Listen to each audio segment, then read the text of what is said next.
Okay, let's try. Hi, I'm Andrei. I worked as a software engineer and I have many discoveries to share. To keep it short for start,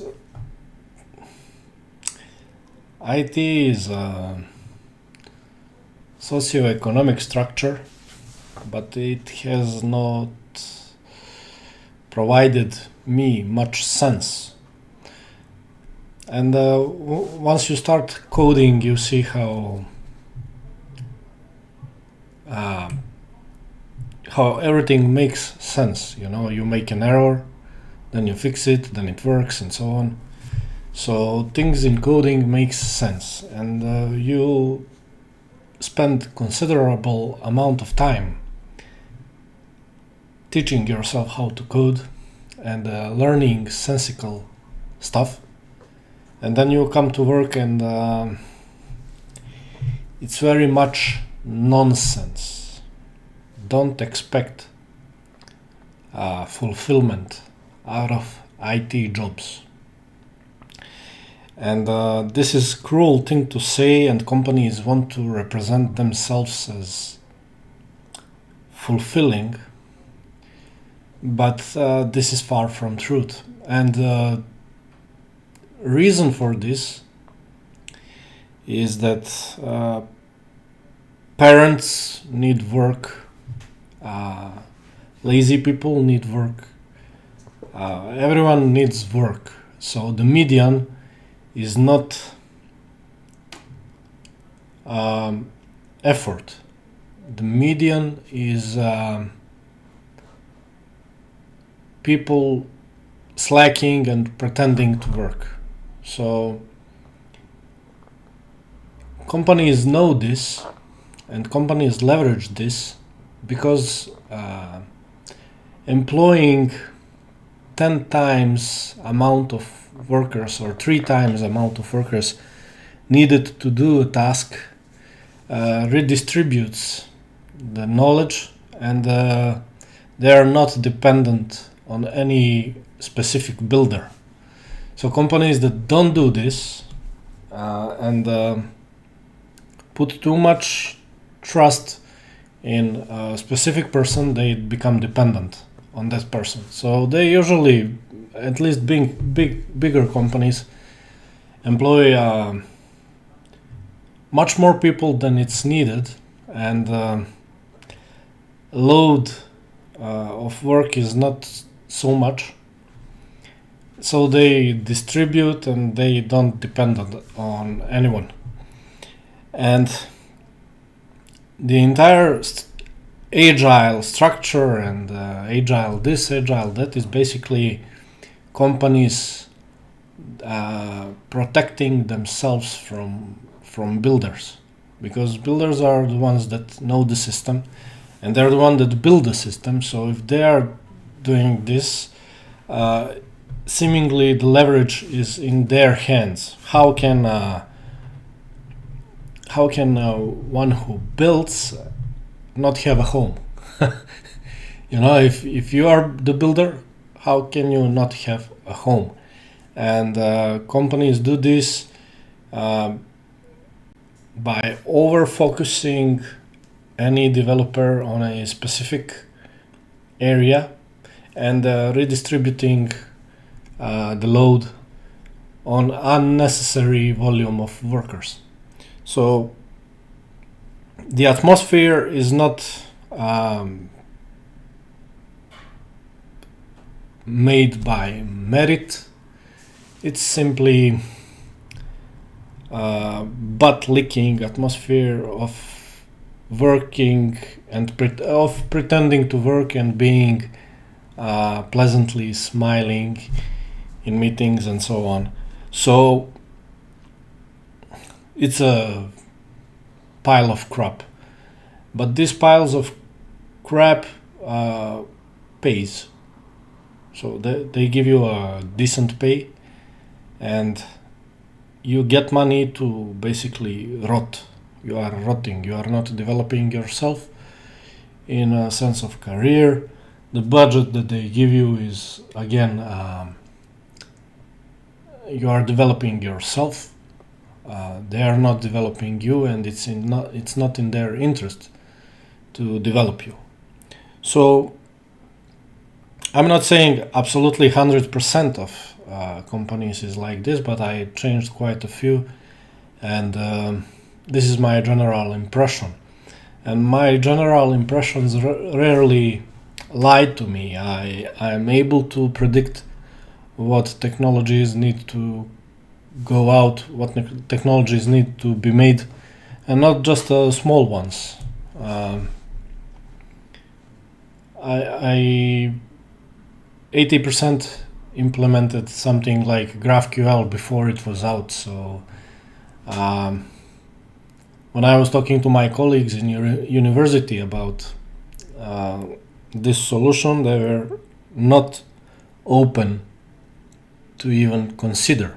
But just a year later, GraphQL comes out, and people that I showed these implementations couldn't believe how similar the syntax is. So this is not the only time I predicted big tech, and the point is not to brag. The point is to share impressions and the context of making those. So as I was saying, these companies do pay well, but if your goal is to just get by, it's excellent. It's excellent solution, and you really need to win a lottery to get in, to spam the ads, to do who knows what. And once you get in, then if your dream is to have decent pay and not a lot of work, this is wonderful. The interviews are harder than the work itself. So, but if you want to love what you do and to do what you love, to simply develop yourself in an area where passion and work meet, then you will have no luck in this, because these are fake socioeconomic structures, and this is what I'm trying to say. Everything is fake. If you see, Biden was the president of US, and he had a trouble of making a sentence. So it's glove in your face kind of here is your democracy, here is your theater. It's a theater. Everything is a theater. Elon Musk is an actor, Sam Altman is an actor, Mark Zuckerberg, they're all actors. It's all fake. You can build, how do I know this? Because you can build any innovation, any great software, any great code, and you cannot redistribute it. It can be a significant improvement of existing things. Nobody gives a F, because who are you? Who are you to make anything? Then on the other hand, you have a $80 billion investment in another project manager. Fucking To-Do app. It's a kids project for starting, and scalability and this and that. Everything goes behind scalability. Every fucking nonsense you can justify with scalability. Oh, but you need this for eventual scalability. Explain me, if To-Do app, if a project manager gets $80 billion, the point is not that this specific project manager is state of art or anything. The project, the goal is to devalue meaningful work. You can do meaningful work and make something excellent, but if you are not near the top of pyramid, you cannot redistribute it, and they actively devalue meaningful work by investing in stupid shit. They invest huge money in these apps, and then even if you do something with sense, with ownership, you get nothing, and or in comparison you get nothing. So this is exactly where I'm at currently. I worked for 10 years, let's say, professionally, and I have seen this side, and then on the other side I worked passionately at home, building systems that make you own the data, that make you own the insight that arises from data. And it's so much work. It's brutal. Precision is hard to achieve even with AI. If you are building anything significant like I don't know, clustering photos by a face, now you could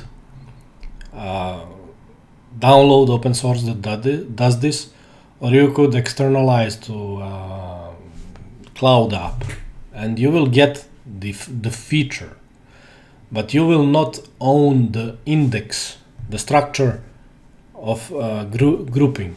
It will not be yours. You cannot just invent a new query and run it. You cannot say how many faces with this face. It's a evident feature, but because you don't own the index of grouping, you cannot do it. And maybe this is the exact point you need for your insight. So the most valuable thing in coding is data-driven insight, and the entire fragmented app system, cloud system, is designed so that your data is scattered around, and you don't have a central overview of anything, basically. So, for example, your phone scans your face and it's able to make a regression to an emotion, but you need to download the app to do this specific thing. Even though the data is there, even though the capability of regressing to an emotion is there, you cannot do this out of the box, even though all the ingredients are there. And this is just so that your things are scattered.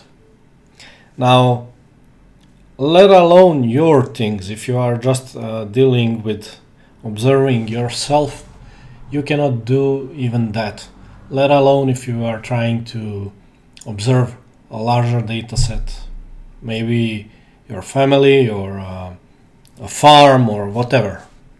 Then owning the data and owning the index is the precursor for insight.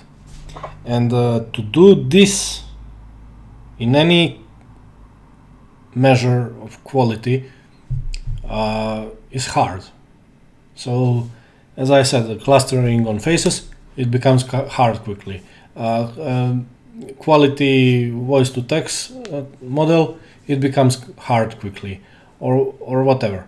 So you have to pay, and then you pay in many places. But even these places get your data. So if your privacy is your goal, then you cannot go this route. So to circle back, you have a meaningless employment which pays. You have meaningful coding which is hard and which doesn't pay until who knows when. So this is for youth to know what to expect, to know that what is what, and to avoid having false expectations.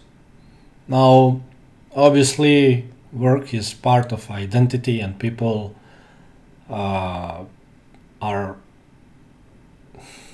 predetermined to defend their identities. So you don't get often, hey, this is shit, because people identify with that, so they don't say it clearly, but it really is. For example, I was working on a simple feature, one button integrating with one authentication and one external API, and we were stretching this over a period of 2 years. 2 years. And AI today can do it in 20 minutes, and when I say 20 minutes, it's all 3 rounds of prompts. So create, test, unhappy cases, error handling, everything. So everything can be done in 20 minutes. And then you are sitting, and it's so dramatic that you get so much more money for stretching a piece of work, not just me, entire team, over 2 years. Or on the other hand, you can work 15 hours a day and get one big sausage. So it's really something. And I think this covers the topic of fakeness of socioeconomic structures. Most jobs are entirely fake. Most jobs have zero, and I say zero, I mean zero impact on actual society. You working on a app on a system that's on heavy load still has zero impact, because that system would work without you just as fine. You are not integral part, you are not a dependency. You are a placeholder of socioeconomic structure which has sinister intentions. And let me just close with those. Engineers are in character. Engineering is not just knowledge, it's, in my opinion, kind of character. And not so rare, but not exactly common kind of character. And basically there is a fixed amount of them in a population, and if you employ this societal tissue of engineers to sit and rot, one thing is certain: they will not build infrastructure needed for their country, and the country will buy that infrastructure from another. So it's basically enslavement, not enslavement, but at least subjugation mechanism. And but when you own the infrastructure others depend on, then you're the boss. And if you pay 3 generations of engineers to create buttons and stretch their work to meaningless lengths, then that country will not have its own infrastructure, that's for sure. Because it cannot just conjure engineers, it cannot just conjure the infrastructure. So this all sounds, I wouldn't say pessimistic, just realistic. We are just setting the expectations here. And I personally don't want to spend my life selling my soul for small money. I mean, it's not small money; it's decent money. From perspective of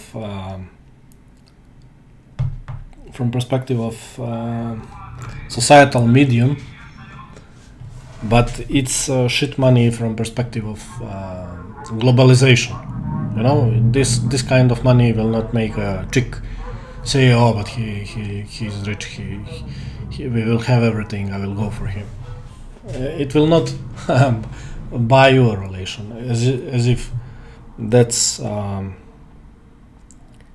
good thing. But I'm just saying, it will make you comfortable in comparison to the others, but it will not make you powerful in any kind of way. So in future I will in more detail tell on my directions what I'm going to do, but that's it for now. Thank you.